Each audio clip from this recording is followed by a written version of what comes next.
A gente segue falando sobre o tarifaço de Donald Trump e o plano de contingência do governo para mitigar esses efeitos aos setores mais atingidos por essa política tarifária. Eu converso agora com Priscila Link, que é economista e coordenadora de inteligência de mercado da AB Calçados. Tenho o prazer de receber você aqui, Priscila. Muito boa tarde, obrigado por aceitar nosso convite. Boa tarde, muito obrigada pelo espaço.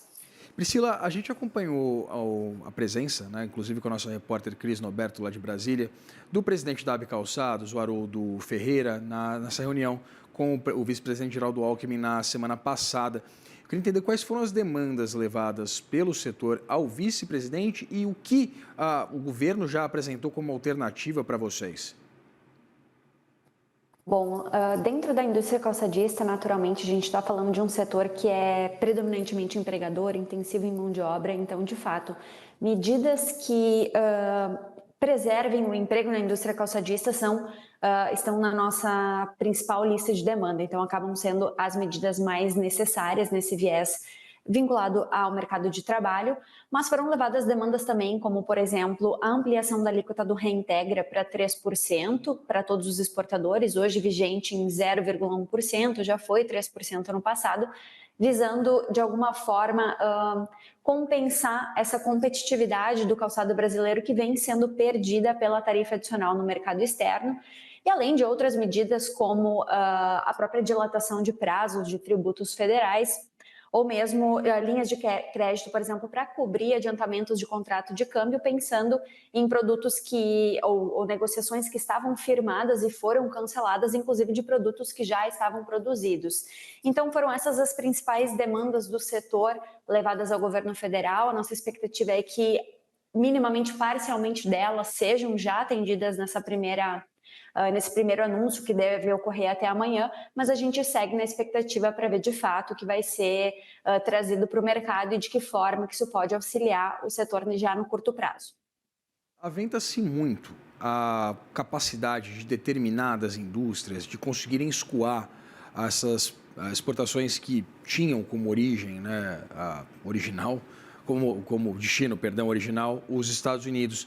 A gente consegue vislumbrar esse cenário para o setor calçadista ou exatamente por essa presença, né, de ser um produto manufaturado de maior valor agregado, a gente tem uma maior dificuldade de escoar essas produções?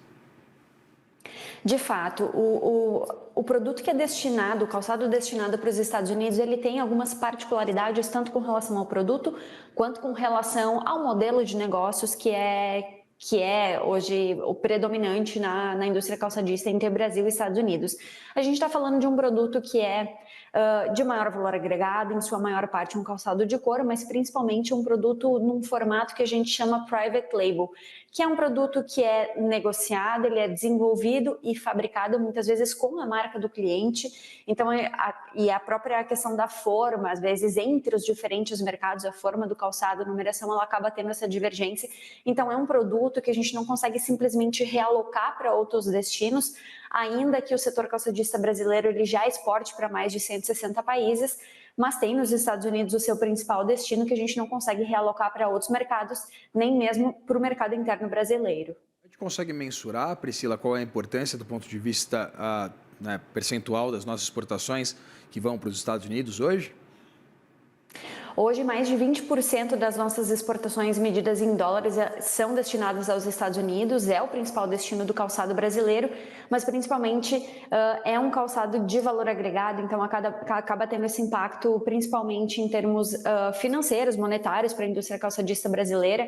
O impacto da medida ele está ser vigente, a sobretaxa aí num período de 12 meses, a gente prevê algo em torno de 1,2 bilhão de reais de impacto na indústria calçadista brasileira, consequentemente com perda de postos de trabalho, cerca de 8 mil postos diretos na fabricação de calçados. Se a gente considerar os empregos diretos e também indiretos vinculados à cadeia produtiva do calçado, a gente está falando da possibilidade ou risco de perda de mais de 20 mil postos de trabalho na atividade, claro, se não houver alguma medida que compense esses impactos no curto prazo e visando aí que se tenha dentro do possível também uma negociação, uma resolução o mais breve possível.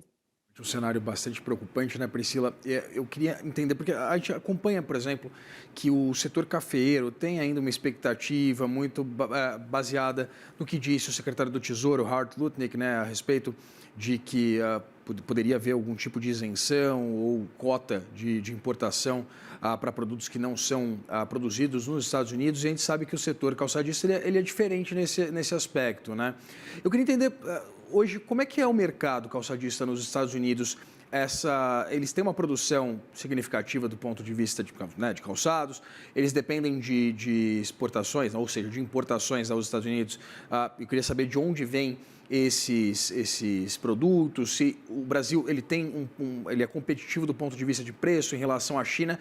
Eu queria entender um pouquinho essa dinâmica do mercado calçadista nos Estados Unidos hoje e essa dependência por importações dos nossos calçados, né?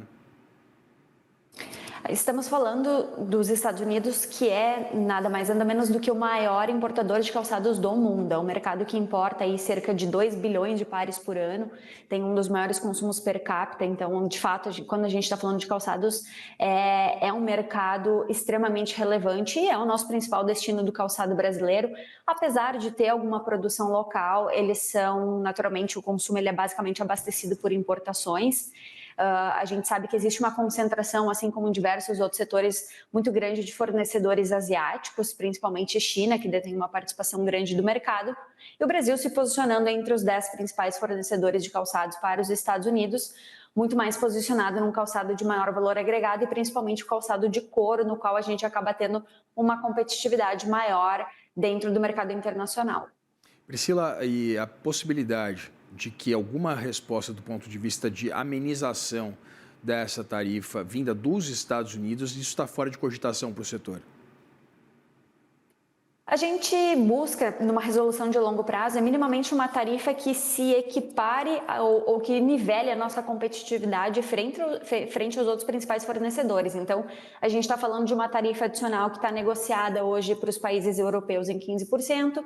Se a gente pegar aí os países asiáticos, China com 30%, tarifa hoje negociada, ou mesmo Vietnã, Indonésia com 20%, 19%. Então, minimamente, a gente precisa de uma tarifa que equipare a nossa competitividade para que a gente não perca ainda mais esse diferencial tarifário pela tarifa em questão de preço, para conseguir competir com o mercado norte-americano o mais breve possível, naturalmente, para que a gente não tenha esse efeito que é vislumbrado em decorrência da vigência da medida, que é praticamente inibir as nossas exportações para o mercado.